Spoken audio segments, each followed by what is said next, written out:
Price the Lord. Hallelujah. Zechariah 10:12. ഞാൻ അവരെ കർത്താവിൽ ബലപ്പെടുത്തും, അവർ അവിടുത്തെ നാമത്തിൽ അഭിമാനം കൊള്ളും. Price the Lord. Hallelujah. Sehion ministries ഒരുക്കുന്ന വചന ശുശ്രൂഷയിലേക്ക് യേശുക്രിസ്തുവിൻ്റെ നാമത്തിൽ സേവർക്കൻ വട്ടാരച്ചൻ്റെ ആത്മീയ കൂട്ടായ്മയിൽ നിങ്ങളെല്ലാവരെയും സ്വാഗതം ചെയ്യുന്നു. Price the Lord. സന്തോഷത്തോടെ പറയാം ഹല്ലേലൂയ.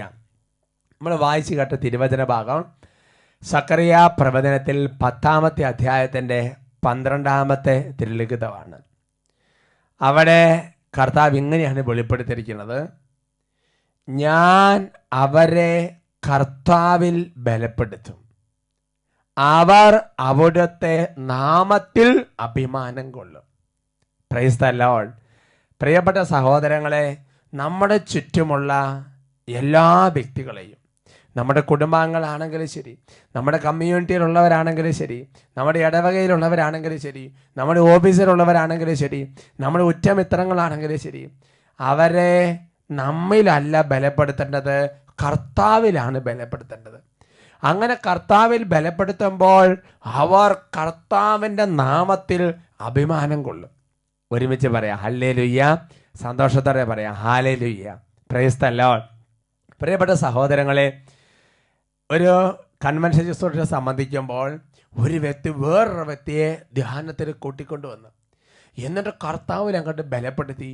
അതുവഴി ദൈവജനം മുഴുവൻ കർത്താവിൻ്റെ നാമത്തിൽ അഭിമാനം കൊണ്ടു. Price the Lord. ആ സാക്ഷ്യം നമുക്കൊന്ന് ശ്രവിക്കാം. എന്റെ പേര് ഫിലോമിന എന്നാണ്. ചക്കാലക്കൽ എന്നാണ് എന്റെ വീട്ടുപേര്. തിരുഹൃദയം ദേവാലയത്തിലാണ് ഞങ്ങളുടെ ഇടവക. ഈശോയെ, ഞാൻ എൻ്റെ വലതുകാലിന്മേൽ ഒരു മുഴ വന്ന് സംഭവിച്ചു. വലിയ മുഴയായിരുന്നു. ഞാൻ പള്ളിയിൽ പോയാൽ ഏറ്റവും മുന്നിലെ മുട്ടുകുത്തുള്ളു. എന്നാലും ഈ മുഴയുണ്ടെങ്കിൽ ഞാൻ ചരിഞ്ഞ് മുട്ടുകുത്തുമായിരുന്നു.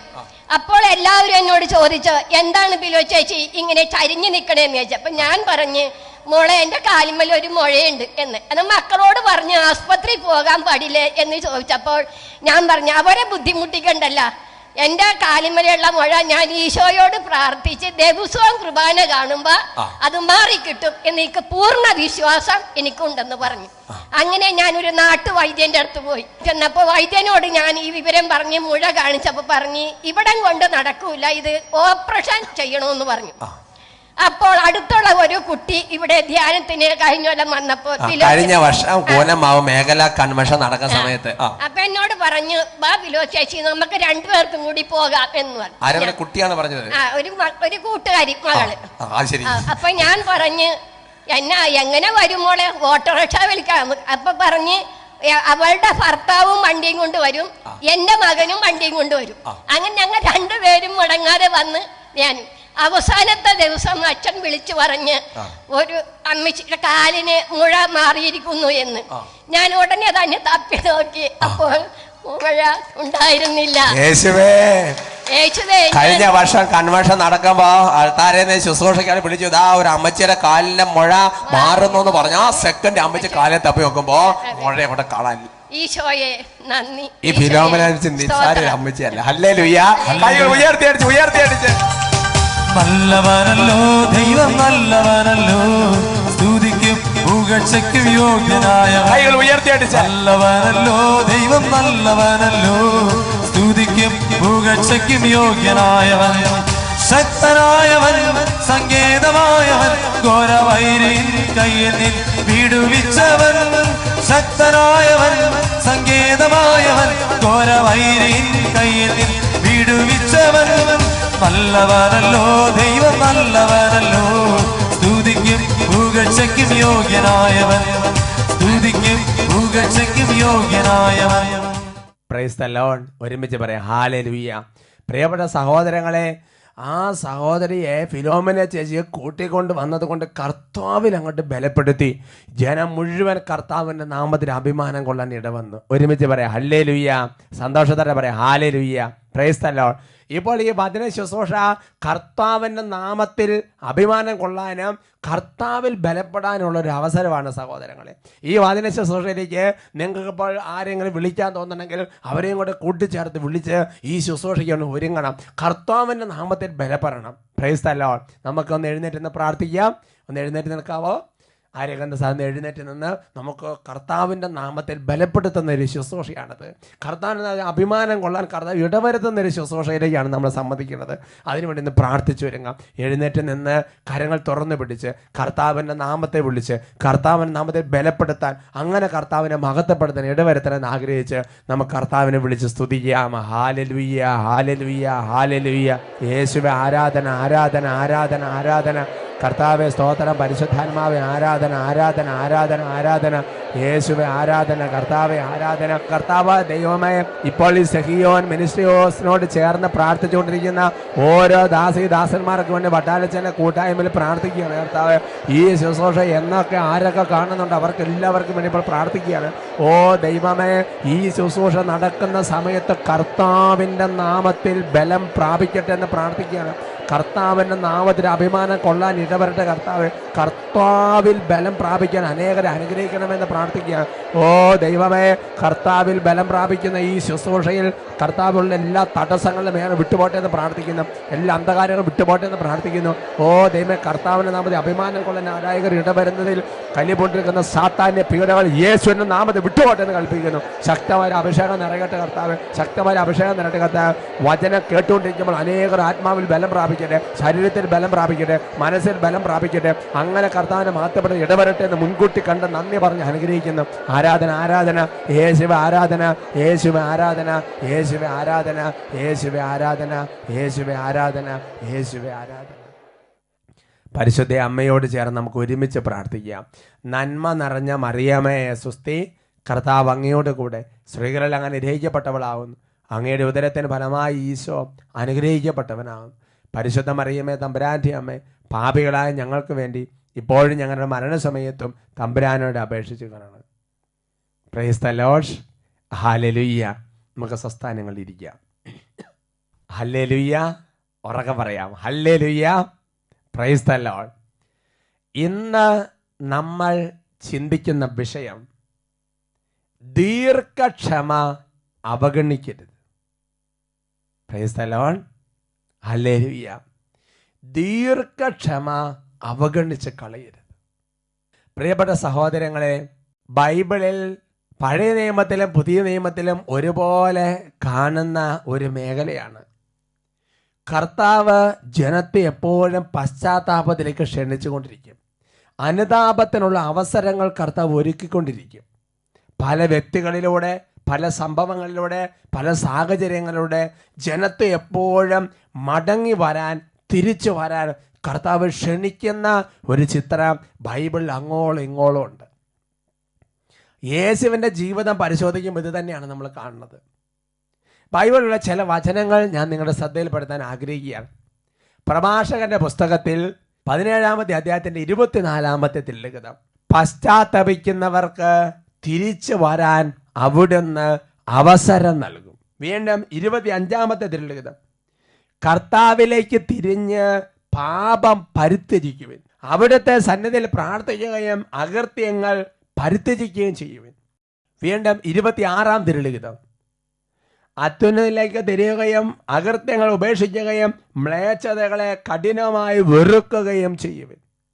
എന്ന് പറഞ്ഞാൽ പാപം ഉപേക്ഷിച്ച്, മ്ലേച്ഛത ഉപേക്ഷിച്ച് കർത്താവിലേക്ക് തിരിച്ചു വരാൻ കർത്താവ് അനേക അവസരങ്ങൾ കൊടുക്കും.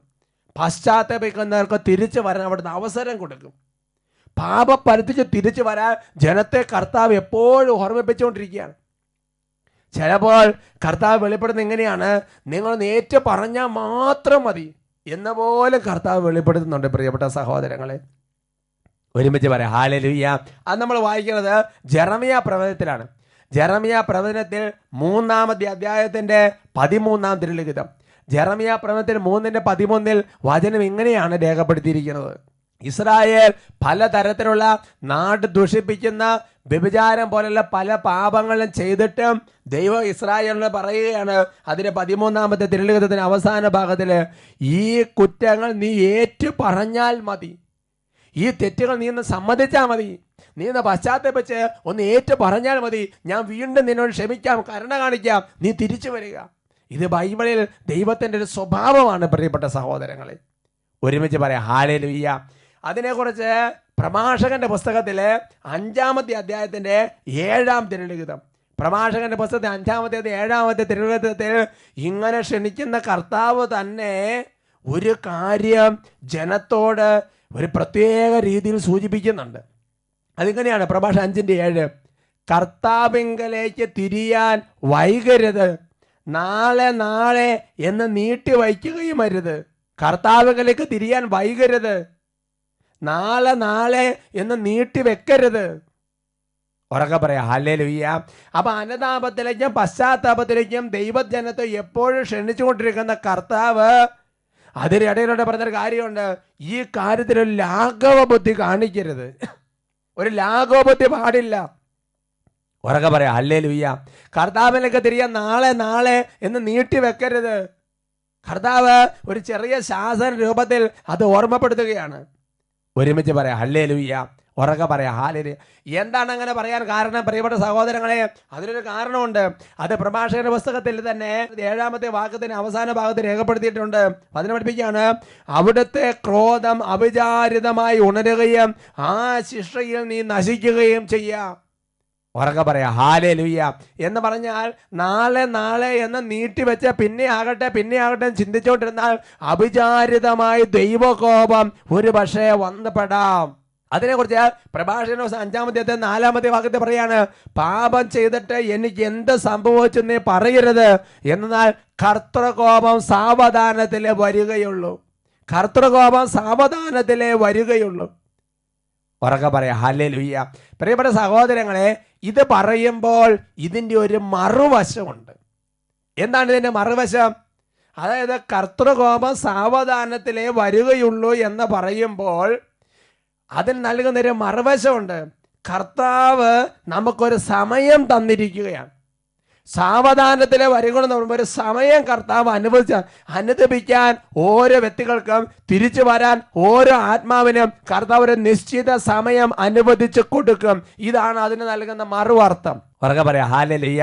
അത് നമുക്ക് വെളിപ്പെടുത്തേണ്ടത് ശരിക്കും പറഞ്ഞാൽ പുതിയ നിയമത്തിലാണ് അത് നന്നായിട്ട് വെളിപ്പെടുത്തി കിട്ടുന്നത്. അത് പുതിയ നിയമത്തിൽ നമ്മൾ വായിക്കുന്നത് പത്രോസ്ലിഹ എഴുതിയ ലേഖനത്തിലാണ്. 2 പത്രോസ് 3:15 ഇങ്ങനെയാണ് പഠിപ്പിക്കുന്നത്, നമ്മുടെ കർത്താവിൻ്റെ ദീർഘക്ഷമ രക്ഷാകരമാണെന്ന് കരുതിക്കൊള്ളുവിൻ. നമ്മുടെ കർത്താവിൻ്റെ ദീർഘക്ഷമ രക്ഷാകരമാണെന്ന് കരുതിക്കൊള്ളുവിൻ എന്ന് പറഞ്ഞാൽ കർത്താവ് നമ്മളൊരു ദീർഘക്ഷമ കാണിച്ചുകൊണ്ടിരിക്കുകയാണ്. അത് ഒരു രക്ഷാകരമാണെന്ന് മനസ്സിലാക്കണം. എന്തുകൊണ്ടാണ് അത് രക്ഷാകരമാണെന്ന് പറയാൻ കാരണം? അതിൻ്റെ കാരണം നമ്മൾ വായിക്കുന്നത് റോമാലേഖനത്തിലാണ്. എന്തുകൊണ്ടാണ് രക്ഷാകരം? റോമാലേഖനത്തിൽ 2-ാമത്തെ അധ്യായത്തിന്റെ 4-ാം തിരുലിഖിതം, അതോ അവിടുത്തെ നിസ്സീമമായ കരുണയും സഹിഷ്ണുതയും ക്ഷമയും നീ നിസ്സാരമാക്കുകയാണോ ചെയ്യുന്നത്? നിന്നെ അനുതാപത്തിലേക്ക് നയിക്കുകയാണ് ദൈവത്തിന്റെ കരുണയുടെ ലക്ഷ്യമെന്ന് നീ അറിയുന്നില്ലേ? നിന്നെ അനുതാപത്തിലേക്ക് നയിക്കുകയാണ് ദൈവം കരുണ കാണിക്കുകയും സമയം തരികയും ചെയ്തുകൊണ്ടിരിക്കുന്നതിന്റെ ലക്ഷ്യം എന്ന് നീ അറിയുന്നില്ലേ? പത്രോസ്ലിഹ പറഞ്ഞു, കർത്താവ് ദീർഘക്ഷമ കാണിക്കുന്നുവെന്നേ ഉള്ളൂ, അത് രക്ഷാകരമാണ്. എന്തുകൊണ്ട് രക്ഷാകരം എന്ന് പറയാൻ കാരണം റോമാലേഖനം പഠിപ്പിക്കുകയാണ്, സഹോദരങ്ങളെ, നിന്നെ അനുതാപത്തിലേക്ക് നയിക്കാൻ വേണ്ടിയിട്ടാണ് കർത്താവ് നിന്റെ മേൽ ഇങ്ങനെ കരുണയുടെ കരം നീട്ടി സമയം അനുവദിച്ച് തന്നിരിക്കുന്നതാണ് വചനം വെളിപ്പെടുത്തുന്നത്. ഒരുമിച്ച് പറയാം ഹല്ലേലൂയ. കാരണം എന്താണ്? കാരണം കർത്താവിൻ്റെ ഒരു ആഗ്രഹമുണ്ട്. എന്താണ് ദൈവത്തിന്റെ ആഗ്രഹം? എന്താണ് ദൈവത്തിന്റെ ആഗ്രഹം? നമ്മൾ വായിക്കുന്നത് പത്രോസ് ലേഖനത്തിൽ തന്നെ 2 പത്രോസ് 3:9 വചനം പഠിപ്പിക്കുന്നത്, ആരും നശിച്ചു പോകാതെ എല്ലാവരും അനുതപിക്കണമെന്ന് അവിടുന്ന് ആഗ്രഹിക്കുന്നത് കൊണ്ട് നിങ്ങളുടെ ദീർഘക്ഷമ കാണിക്കുന്നുവെന്നേയുള്ളൂ. ആരും നശിച്ചു പോകാതെ എല്ലാവരും അനുതപിക്കണമെന്ന്, പശ്ചാത്തപിക്കണമെന്ന് ദൈവം ആഗ്രഹിക്കുന്നത് കൊണ്ട് അവിടുന്ന് ദീർഘക്ഷമ കാണിക്കുന്നുവെന്നേ ഉള്ളൂ. പ്രിയപ്പെട്ട സഹോദരങ്ങളെ, ഇത് ദൈവത്തിന്റെ വലിയ ആഗ്രഹമാണ്. എല്ലാവരും അനുദപിക്കണം, എല്ലാവരും രക്ഷ പ്രാപിക്കണം എന്നുള്ളത് കർത്താവിന്റെ വലിയൊരു ആഗ്രഹമാണ്. അതുകൊണ്ടാണ് യോഹന്നാൻ ശേഷം 3-ാമത്തെ അധ്യായത്തിന് 16-ാമത്തെ വാക്യം നമുക്ക് എല്ലാവർക്കും അറിയാവുന്ന തിരുവചനമാകാം. യോഹന്നാൻ 3:16. എന്തെന്നാൽ അവനിൽ വിശ്വസിക്കുന്ന ഒരുവൻ പോലും നശിച്ചു പോകാതെ നിത്യജീവൻ പ്രാപിക്കുന്നതിന് വേണ്ടി തന്റെ ഏകജാതനെ നൽകുവാൻ തക്കവിധം ദൈവം ഈ ലോകത്തെ അത്രമാത്രം സ്നേഹിച്ചു. അത് പിതാവിന്റെ കരുണയാണ്, പിതാവിന്റെ വലിയ സ്നേഹമാണത്. അതുകൊണ്ട് തന്നെ യേശുക്രിസ്തു ഈ കാര്യം യേശുക്രിസ്തുവിന്റെ മനസ്സിലുള്ളത് കൊണ്ട് യേശുക്രിസ്തു തൻ്റെ പരസ്യ ജീവിതത്തിനിടയിൽ യേശുക്രിസ്തു ഈ കാര്യം അസന്നിഗ്ധമായി പ്രഖ്യാപിച്ചിട്ടുണ്ട്. അത് നമ്മൾ വായിക്കുന്നത് യോഹന്നാൻ ശേഷം 6-ാമത്തെ അധ്യായത്തിൽ 39-ാമത്തെ വാക്യത്തിലാണ്. അവിടുന്ന് എനിക്ക് നൽകിയവരിൽ ഒരുവനെ പോലും നഷ്ടപ്പെടുത്താതെ അന്ത്യദിനത്തിൽ ഉയർപ്പിക്കണമെന്നുള്ളതാണ് എന്നെ അയച്ചവന്റെ ഇഷ്ടം. ഈ പിതാവിന്റെ ഇഷ്ടം മനസ്സിലാക്കി യേശുക്രിസ്തു പറയുന്നത് ഇങ്ങനെയാണ്: എനിക്ക് അവിടുന്ന് നൽകിയ ഒരുവനെ പോലും നഷ്ടപ്പെടുത്താതെ അന്ത്യദിനത്തിൽ അവരെല്ലാവരും ഉയർപ്പിക്കണമെന്നാണ് ദൈവത്തിന്റെ ഇഷ്ടം. അതുകൊണ്ട് ദൈവം എന്താണ് ചെയ്യുന്നത്? ദൈവം ദീർഘക്ഷമ കാണിച്ചുകൊണ്ടിരിക്കുകയാണ്. പ്രിയപ്പെട്ട സഹോദരങ്ങളെ, ദൈവം ദീർഘക്ഷമ കാണിച്ചുകൊണ്ടിരിക്കുമ്പോൾ അത് നമ്മൾ നിസ്സാരമാക്കി കാണാൻ നിൽക്കരുത്. ഈ ദൈവം ദീർഘക്ഷമ കാണിക്കുന്നത് എസെക്കിയേൽ 18-ാമത്തെ അധ്യായത്തിലുണ്ട്. ദുഷ്ടൻ നശിക്കുന്നതിലല്ല, അവൻ രക്ഷിക്കപ്പെടുന്നതിലാണ് ദൈവം ആഗ്രഹിക്കുന്നത്. അതുകൊണ്ട് പ്രിയപ്പെട്ട സഹോദരങ്ങളെ, ദൈവം നമുക്ക് ചില സമയം അനുവദിച്ച് തരുമ്പോൾ, ദൈവം നമ്മുടെ കരുണയുടെ സമയം നീട്ടി തരുമ്പോൾ അതിനെ ഒരു ലാഘവത്തോടെ കാണാൻ നിൽക്കരുത്. ദീർഘക്ഷമ അവഗണിക്കരുത്. ദീർഘക്ഷമ കാണിക്കുന്ന ദൈവത്തിന്റെ സമയത്തെ നമ്മൾ ഗൗരവത്തിലെടുക്കണം. ദീർഘക്ഷമ അനുവദിച്ചു തരുന്ന ദൈവത്തിന്റെ സമയത്ത് നമ്മൾ ഗൗരവത്തിലെടുക്കണം. അതുകൊണ്ട് പ്രിയപ്പെട്ട സഹോദരങ്ങളെ, കർത്താവ് കാണിക്കുന്ന ഈ ദീർഘക്ഷമയെ നമ്മൾ നിസ്സാരമായിട്ട് കണക്കാക്കരുത്. അങ്ങനെ കണക്കാക്കരുത് പ്രത്യാഘാതം ഉണ്ട്. കർത്താവ് കാണിക്കുന്ന ദീർഘക്ഷമയെ കുറിച്ച് ബൈബിളിൽ നല്ല കോൺക്രീറ്റ് ഒരു ഉദാഹരണമുണ്ട്. ലൂക്കായുടെ ശേഷം 13-ാമത്തെ അധ്യായത്തിന്റെ 5 മണി തിരുവചനങ്ങൾ ഒരു അത്തിവൃക്ഷത്തെ കുറിച്ച് പഠിപ്പിക്കുന്നുണ്ട്. തോട്ടത്തിന്റെ നടുവിൽ നിൽക്കുന്ന അത്തിവൃക്ഷം, അതിൽ ഫലമുണ്ടെന്ന് നോക്കാൻ കർത്താവ് വന്ന് ഫലമില്ലെന്ന് കണ്ടപ്പോൾ കർത്താവ് അത് വെട്ടിക്കളയാൻ പറഞ്ഞു. അപ്പോൾ കൃഷിക്കാരൻ പറഞ്ഞു, നമുക്കതിന്റെ ചുവട് കളിച്ചൊന്ന് വളമിട്ട് വെള്ളമൊഴിച്ച് നോക്കാം, അത് ഫലം പുറപ്പെടുവിച്ചേക്കാം. അങ്ങനെ കർത്താവ് 1 വർഷത്തേക്കും കൂടെ സമയം അനുവദിക്കുകയാണ്. 1 വർഷത്തേക്കും കൂടെ ദീർഘക്ഷമ കാണിക്കുകയാണ്. 1 വർഷത്തേക്കും കൂടെ പശ്ചാത്തപിച്ച് തിരിച്ചൊരു അവസരം കൊടുക്കുകയാണ്. 1 വർഷത്തേക്കും കൂടെ കാലാവധി നീട്ടിക്കൊടുക്കുകയാണ്. എന്നാൽ പ്രിയപ്പെട്ട സഹോദരങ്ങളെ, ഈ വൃക്ഷം അറിയുന്നുണ്ട് ഇതെന്റെ അവസാനത്തെ ചുവടുകളയാണെന്ന്. ഈ വൃക്ഷം അറിയുന്നുണ്ട് ഇതെന്റെ അവസാനത്തെ വളമെടിയിലാണെന്ന്. ഈ വൃക്ഷം അറിയുന്നുണ്ട് ഇതെന്റെ അവസാനത്തെ വെള്ളമൊഴിക്കലാണെന്ന്. എൻ്റെ പ്രിയപ്പെട്ട സഹോദരങ്ങളെ, ദൈവം നമുക്ക് നൽകുന്ന ഓരോ വചന ശുശ്രൂഷയും, ഓരോ കൺവെൻഷനും, ഓരോ എപ്പിസോഡുകളും, ഓരോ ധ്യാനങ്ങളും, ഓരോ ഇടവക ശുശ്രൂഷകളും ദൈവം ദീർഘക്ഷമ കാണിക്കുന്ന അവസാന മണിക്കൂറുകളെന്ന് തിരിച്ചറിയണം പ്രിയപ്പെട്ട സഹോദരങ്ങളെ. ഒരു പക്ഷേ ഇനി ഇതുപോലത്തെ ഒരു വചന ശുശ്രൂഷ സംബന്ധിക്കാൻ സാധിക്കാത്ത എത്രയോ പേർ ഈ ശുശ്രൂഷ സംബന്ധിക്കുന്നുണ്ടാവും. അവരൊക്കെ പറയാം ഹല്ലേലൂയ, ഒരുമിച്ച് പറയാം ഹല്ലേലൂയ. ഞാൻ ഓർക്കാണ്, എനിക്കറിയാവുന്ന ഒരു വ്യക്തിയുടെ കാര്യം ഓർക്കാണ്. ആ വ്യക്തി പല പ്രത്യേക തരത്തിലുള്ള സാഹചര്യങ്ങൾ പോയിക്കൊണ്ടിരിക്കുമ്പോൾ അദ്ദേഹത്തിന്റെ ജീവിതത്തിൽ ധ്യാനം കൂടാൻ ആവശ്യമാണെന്നുള്ള ബോധ്യം വന്നപ്പോൾ അദ്ദേഹത്തോട് പലരും പോയി പറഞ്ഞത് എനിക്കറിയാം, ചേട്ടാ ഒന്നൊരു ധ്യാനം കൂടണം, പ്രാർത്ഥിക്കണം, ഇങ്ങനെ പോയാൽ ശരിയാകുകയല്ല, വരണം, പ്രാർത്ഥിക്കണം, നല്ലൊരു കുമ്പസാരം നടത്തണം. അപ്പോൾ അതേ വ്യക്തി പറഞ്ഞൊരു സെന്റൻസ് ഉണ്ട്, എനിക്കൊരു സമയമുണ്ട്, ആ സമയമാകുമ്പോൾ ഞാനങ്ങ് വന്നേക്കാം. ഈ കഴിഞ്ഞ നാളുകൾ ഞാൻ ഓർക്കാണ്, അദ്ദേഹം കട്ടിലിൽ അനങ്ങാൻ പറ്റാതെ തിരിയാൻ പറ്റാതെ കിടപ്പിലായി. ഇപ്പൊ ഒരു ധ്യാനം കൊണ്ടുവന്ന് ആഗ്രഹിക്കുന്നുണ്ട്, പക്ഷെ നടക്കണില്ല. ഇപ്പൊ തിരിച്ചു വരണമെന്ന് ആഗ്രഹമുണ്ട്, നടക്കണില്ല. എന്നാൽ ദൈവം അനുവദിച്ചിരുന്ന സമയം കഴിഞ്ഞ് പ്രിയപ്പെട്ട സഹോദരങ്ങളെ, വാതിലടച്ച പിന്നെ തുറന്നു കിട്ടുമെന്ന് വിചാരിക്കരുത്. അതുകൊണ്ട് പ്രിയപ്പെട്ട ദൈവവാദിലെ, ദൈവം നിന്റെ മേൽ ദീർഘക്ഷമ കാണിച്ചിരിക്കുന്ന മണിക്കൂറുകൾ ഗൗരവ ബുദ്ധിയായി എടുക്കണം.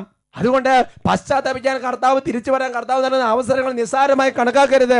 അതുകൊണ്ടാണ് റോമാ ലേഖനത്തിൽ 2-ാമത്തെ അധ്യായത്തില് 4-ാമത്തെ വാക്യത്തിൽ ശ്ലീഹ ചോദിച്ചത്, നിങ്ങൾ ദൈവത്തിന്റെ നിശ്ചയമായ കരുണയും സഹിഷ്ണുതയും ക്ഷമയും നിസ്സാരമാക്കുകയാണ് ചെയ്യുന്നത്. നിന്നെ അനുതാപത്തിലേക്ക് നയിക്കുകയാണ്. ഈ കരുണ ലക്ഷ്യമെന്ന് നീ അറിയുന്നില്ലേ? അതാണ് പത്രോസ് ശ്ലീഹ ചോദിച്ചത്. 2 പത്രോസ് 3:9 ശ്ലീഹ ചോദിച്ചത്, കർത്താവ് നിങ്ങൾക്ക് ദീർഘക്ഷമ കാണിച്ചു തരുന്നുവെന്നേ ഉള്ളൂ. പ്രിയപ്പെട്ട സഹോദരങ്ങളെ, നമ്മുടെ ജീവിതത്തെക്കുറിച്ചും ജീവിതാന്തത്തെക്കുറിച്ചും ഒരു കാഴ്ചപ്പാട് നമ്മുടെ ജീവിതത്തിൽ വേണം. എന്ന് പറഞ്ഞാൽ നമ്മുടെ ജീവിതത്തിൽ ദൈവം നൽകുന്ന ഓരോ അവസരങ്ങളും, ഒരുപക്ഷെ മാതാപിതാക്കന്മാരോട് നൽകുന്നൊരു ശാസന, വികാരിച്ചുള്ളൊരു തരുന്നൊരു ഉപദേശം, അല്ലെങ്കിൽ ആരിലൂടെ ഇങ്ങനെ വരുന്ന ഒരു വചന ശുശ്രൂഷയുടെ ഒരു എപ്പിസോഡ്, അല്ലെങ്കിൽ ഒരു കൺവെൻഷൻ ശുശ്രൂഷ, ഒരു ഇടവക ധ്യാനം, ഇതൊക്കെ ദൈവം നിന്നെ അനുതപിക്കാൻ, അനുതാപത്തിൽ തിരിച്ചുകൊണ്ടാൻ നൽകുന്ന അവസാനത്തെ അവസരങ്ങളായിട്ട് നമ്മൾ ചിന്തിക്കണം സഹോദരങ്ങളെ. ഇനി ഒരു അവസരം കിട്ടുമോ ഇല്ലെന്ന് അറിഞ്ഞുകൂടാ. Price the Lord. ഒരുമിച്ച് പറയാം ഹല്ലേലൂയ. അവർക്ക് പറയാം ഹല്ലേലൂയ. കർത്താവ് നൽകുന്ന ദീർഘക്ഷമയുടെ സമയത്തിൻ്റെ കാര്യത്തെക്കുറിച്ച് നമുക്ക് തിട്ടമില്ല പ്രിയപ്പെട്ട സഹോദരങ്ങളെ. അതുകൊണ്ട് ജീവിതത്തെക്കുറിച്ച് ഗൗരവബുദ്ധിയാ ചിന്തിക്കണം. ജീവിതാന്തത്തെക്കുറിച്ച് ഓർമ്മ വേണം പ്രിയപ്പെട്ട സഹോദരങ്ങളെ. Price the Lord. കർത്താവിനെ എഴുന്നേറ്റ് നിന്ന് പ്രാർത്ഥിക്കാം. പ്രിയപ്പെട്ട ദൈവ പൈതലേ, ദൈവസന്നിധിയിൽ ആത്മാർത്ഥമായിട്ട് ആത്മശോധന ചെയ്ത് പ്രാർത്ഥിക്കുക. നിന്റെ ജീവിതത്തിൽ ദൈവം ദീർഘക്ഷമ കാണിച്ചുകൊണ്ടിരിക്കുമ്പോൾ നീ അതിനെ നിസ്സാരമാക്കി കണക്കാക്കുന്നുണ്ടോ? കർത്താവുകളിലേക്ക് തിരിയാൻ വൈകരുത്. നാളെ നീട്ടിവെക്കരുത്. നിന്നെ അനുതാപത്തിലേക്ക് നയിക്കുകയാണ് ദൈവത്തിൻ്റെ കരുണ ലക്ഷ്യമെന്ന് നീ അറിയണം. കർത്തൃകോപം സാവധാനത്തിലെ വരുവുള്ളെന്ന് പറയുമ്പോൾ കർത്താവിൻ്റെ കരുണ രക്ഷാകരമാണ്. നിന്നെ അനുതാപത്തിലേക്ക് നയിക്കാൻ വേണ്ടി കർത്താവ് നൽകുന്ന അവസാനത്തെ അവസരങ്ങളായിട്ട് ഇതിനെ കണക്കാക്കണം. ദൈവമേ, ഈ ഒരു അഭിഷേകം, ഈ ഒരു ഓർമ്മ, ഈ ഒരു ചിന്ത എൻ്റെ ഹൃദയത്തെ വേരുപാക്കി ദൈവമേ, അങ്ങ് നൽകുന്ന സമയത്തെ ഗൗരവബുദ്ധി എടുക്കാൻ, തിരിച്ചു വരാൻ തക്കവിധം ഗൗരവബുദ്ധി എടുക്കാൻ എൻ്റെ ആത്മാവിൻ്റെ മേൽ അവിടുന്ന് പരിശുദ്ധാത്മാവിനയച്ച് ഒരു തുറവി നൽകണമേ. കരങ്ങളെത്തി എല്ലാവരും ചേർന്ന് സ്തുതിക്കട്ടെ. Hallelujah, hallelujah, hallelujah. യേശുവേ ആരാധന, ആരാധന, ആരാധന, ആരാധന. ഓ കർത്താവേ, ഇപ്പോൾ ഈ ശുശ്രൂഷ സംബന്ധിച്ചെടുക്കുന്ന ഓരോ ദാസന്മാരുടെ മേൽ അനുതാപത്തിൻ്റെ ഒരു അഭിഷേകം ചൊരിയണമെന്ന് പ്രാർത്ഥിക്കുന്നു. കർത്താവ് കാണിക്കുന്ന ദീർഘക്ഷമയെ ഗൗരവബുദ്ധി എടുക്കുവാൻ തക്കവിധം കൃപ നിറയട്ടെ എന്ന് പ്രാർത്ഥിക്കുന്നു. ഓ ദൈവമേ, നാളെയാകട്ടെ പിന്നെയാകട്ടെ എന്ന് പറയുന്ന സാത്താന്റെ ദുരുപദേശങ്ങൾ യേശു നാമത്തിൽ വിട്ടുപോട്ടെ എന്ന് പ്രാർത്ഥിക്കുന്നു. യേശുവേ ആരാധന, ആരാധന. അനുതാപത്തിന് ആത്മാവ് നിറയട്ടെ, പരിശുദ്ധാത്മാവ് നിറയട്ടെ, കൃപ നിറയട്ടെ, തിരിച്ചുവരവിന്റെ ആത്മാവ് നിറയട്ടെ. ആരാധന, ആരാധന. യേശുവേ ആരാധന, യേശുവേ ആരാധന, യേശുവേ ആരാധന. Price the Lord. ഹല്ലേലൂയ. ദൈവത്തിന്റെ ദീർഘക്ഷമ അവഗണിച്ച് കളയരുത്. ജീവജലം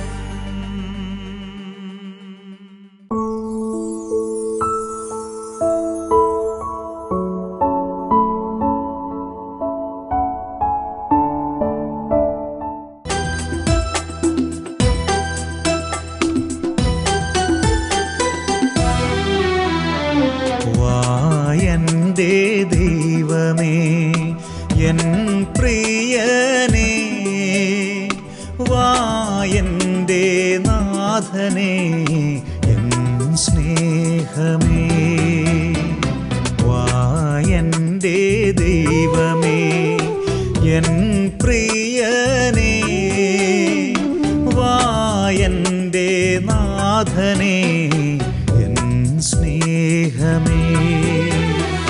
കാണു വണങ്ങിടാം, പാദം പുണർന്നിടാം, രാജാധിരാജനെ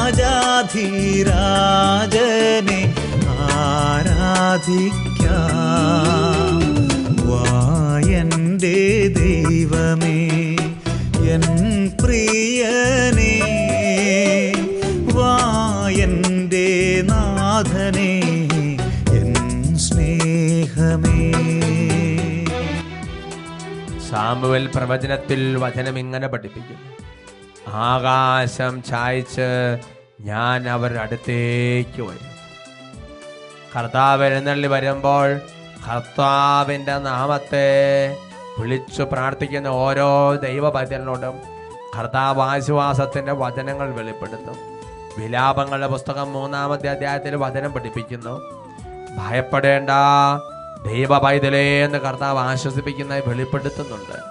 യേശുക്രിസ്തു പ്രത്യക്ഷപ്പെടുന്നിടത്തെല്ലാം ഭയപ്പെടേണ്ട, ഇതാ കർത്താവിൻ്റെ സമാധാനമെന്ന് പറഞ്ഞ് അനുഗ്രഹിക്കുന്നുണ്ട്. ഈ നിമിഷങ്ങളിൽ കർത്താവിൻ്റെ സന്നിധിയിൽ ഓരോ അവസ്ഥകളെ സമർപ്പിക്കുമ്പോൾ കർത്താവ് ആശ്വസിപ്പിക്കുന്ന സമയമാണ്, കർത്താവ് സമാധാനം നൽകുന്ന സമയമാണ്, പ്രശ്നങ്ങൾ പരിഹരിച്ച് കർത്താവ് വിടുതലിൻ്റെ ദൈവമായി വ്യാപരിക്കുന്ന സമയമാണ്. കർത്താവ് പാലസ്തീനയുടെ പരിസര പ്രദേശങ്ങളിൽ കടന്നുപോയപ്പോൾ വഴിയുടെ ഇരുവീതികളിലും പലവിധ പ്രശ്നങ്ങളാൽ നിന്നവർ ഇതുപോലെ കർത്താവിനെ നിലവിളിച്ചപ്പോൾ കർത്താവ് അവരെല്ലാം അനുഗ്രഹിച്ച് അവരെല്ലാ പ്രശ്നത്തിനും കർത്താവ് ഉത്തരം നൽകി. സമാധാനമില്ലാത്തവർക്ക് സമാധാനം കൊടുത്തു, ഭയമുള്ളവരെ ധൈര്യപ്പെടുത്തി, രോഗമുള്ളവരെ സുഖപ്പെടുത്തി, ബന്ധനത്തിരുന്നവരെ വിടിപ്പിച്ചു, പൈശാചിക ബന്ധനത്തിരുന്നപ്പോൾ പിശാചിനെ ബഹിഷ്കരിച്ചു, രോഗികളെ സുഖപ്പെടുത്തി. അതേ കർത്താവ് ഇപ്പോൾ ആശീർവദിക്കുമ്പോൾ അന്ന് സംഭവിച്ചതെല്ലാം ഇന്ന് സംഭവിക്കും. യേശുക്രിസ്തു ഇന്നലെയും ഇന്നും എന്നും ഒരാൾ തന്നെയാണ്. കർത്താവിന്റെ പക്കലെ ഈ കാര്യങ്ങൾ ഉയർത്തി കർത്താവിന്റെ നാമത്തെ വിളിച്ച് പ്രാർത്ഥിക്കുന്ന ഓരോ ദാസിദാസന്മാരെയും കർത്താവ് ആശീർവദിക്കുന്ന സമയമാണ്. കരങ്ങൾ ഉയർത്തി ഉറക്കെ വിളിക്കട്ടെ, ഹല്ലേലൂയ ഹല്ലേലൂയ ഹല്ലേലൂയ. യേശു ആരാധന ആരാധന ആരാധന ആരാധന ആരാധന ആരാധന ആരാധന. ഓ കർത്താവായ ഓരോ കുടുംബങ്ങളെ ആശീർവദിക്കണമേ. ബന്ധനങ്ങൾ അഴിയട്ടെ, വിടുതൽ പ്രാപിക്കട്ടെ, രോഗികൾ സൗഖ്യം പ്രാപിക്കട്ടെ, തടസ്സങ്ങൾ ഇരിക്കുന്ന വിടുതൽ പ്രാപിക്കട്ടെ, ബന്ധനങ്ങൾ അഴിയട്ടെ, നാരകീയ സേനകൾ വിട്ടുമാറി പോകട്ടെ, അത്ഭുത വിടുതൽ കൃപയാഭിഷേകം ഓരോ കുടുംബങ്ങളിലേക്ക് വ്യാപരിക്കട്ടെ എന്ന് പ്രാർത്ഥിക്കുന്നു. ആരാധന ആരാധന ആരാധന ആരാധന ആരാധന. എൻ പ്രിയനേ വാ എൻ്റെ നാഥനേ എൻ സ്നേഹമേ. ജീവജലം ഭൂമിയിലെന്നും കർത്താവിൻ തിരുനാമം മഹനീയം. ആകാശത്തിൻ മീതെ ദിവ്യമഹത്വം മഹോന്നതം. ശത്രുക്കൾ തൻ നിരകളെയെന്നും നിശബ്ദരാക്കിടുവാൻ കുഞ്ഞുങ്ങൾ തൻ അധരം കൊണ്ടൊരു കോട്ടയൊരുക്കിയവൻ.